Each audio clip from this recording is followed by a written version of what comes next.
You can make the case that this is the top throwdown of Week 17. Houston Texans on the road for a little Saturday rodeo in Hollywood, streaking through the quad with Frank the Tank on a 7-game bender that has them right on Jacksonville's heels still. Texans fans are feeling good these days. They are right in the thick of the AFC playoff. Chargers also still have a chance to take their division, also playing good ball down the stretch. 4 straight wins, winners of 7 of their last 8. Little shuffle off to the right, and a key blow delivered by this Chargers offense. Justin Herbert hits Week 17 off what might be his best game of 2025, his best since Week 1 at the very least. 23 of 29 passing last week, 300 yards, 2 TDs, no picks, for a season-best 132 rating. Shot down the field, end zone, it is held on to for the touchdown! Chargers offense clicking for 34 points in their latest win, 7 for 11 on third down, and for the first time all year, Herbert left a game without being sacked once. Their extra body coming for Dallas. Herbert's protected. Herbert has taken 49 sacks on the year. Bolt's offense, fewer than 23 points in 3 of their previous 4.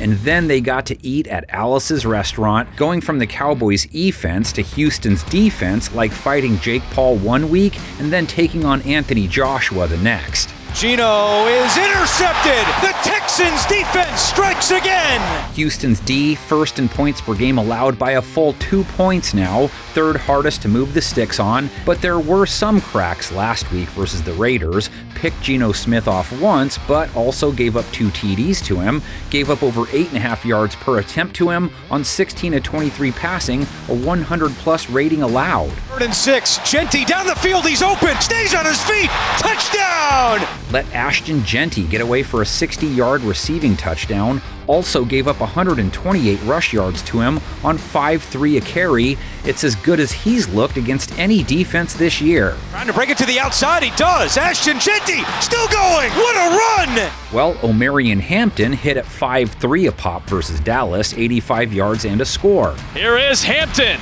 Big run for the rookie. Picks up 17. And Houston has had trouble with quarterbacks taking off. Herbert ran for 42 yards in a TD versus Dallas, has run for 40-plus yards in 2 of his last 3. Extra body coming for the Dallas pressure, nearly got to Herbert. They could not contain him. Avoiding a sack versus Houston's front, though, seems unlikely. Danielle Hunter, 13 bags. Will Anderson has 11.5, each guy with a bag apiece last week. Smith, here comes the pressure, and Geno Smith is sacked. It's Will Anderson. Houston's secondary held all of Vegas's wideouts under 45 yards. Now they get to see what they can do against McLovin, Keenan, and Quentin Johnston. Johnston led the team with 104 yards and a TD versus the boys. Climbing the pocket, taking a shot, Johnston!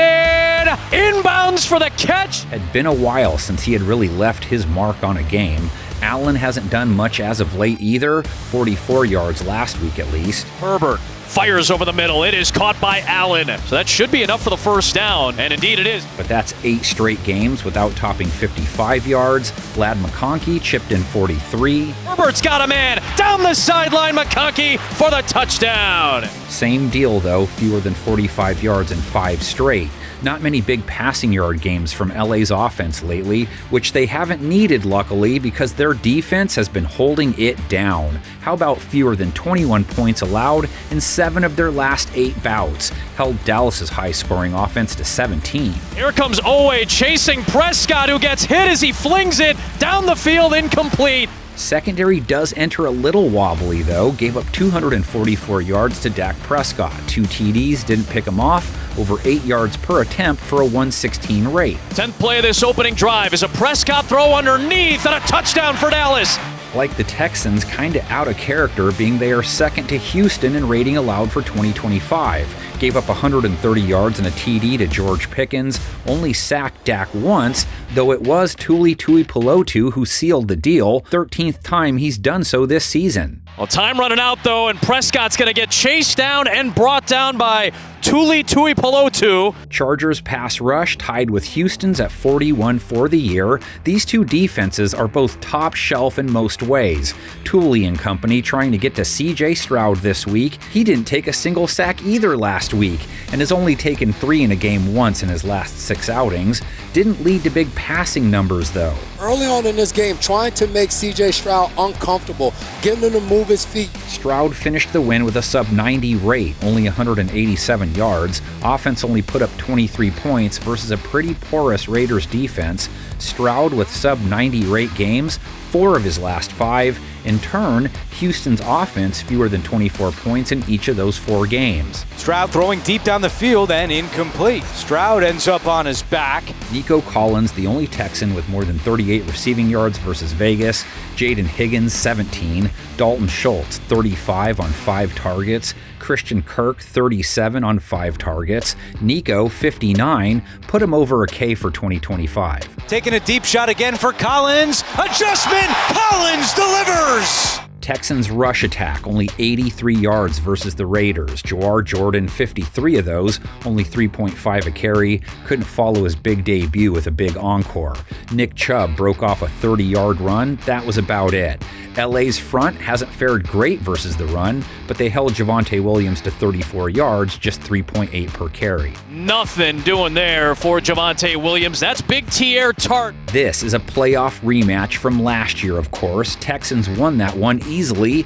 LA beat Houston the first 4 times they met. The first one in 2002. They were the ones who cruised to victory. After a dreamlike NFL debut, David Carr came face-to-face with reality last Sunday in the name of Junior Seau and the Chargers defense, which turned the Texans' visit to San Diego into a living nightmare. Intercepted by Junior Seau. The Chargers dented Carr often with 9 sacks and provided enough pressure to make him hear number 51, Ben Lieber, in his sleep.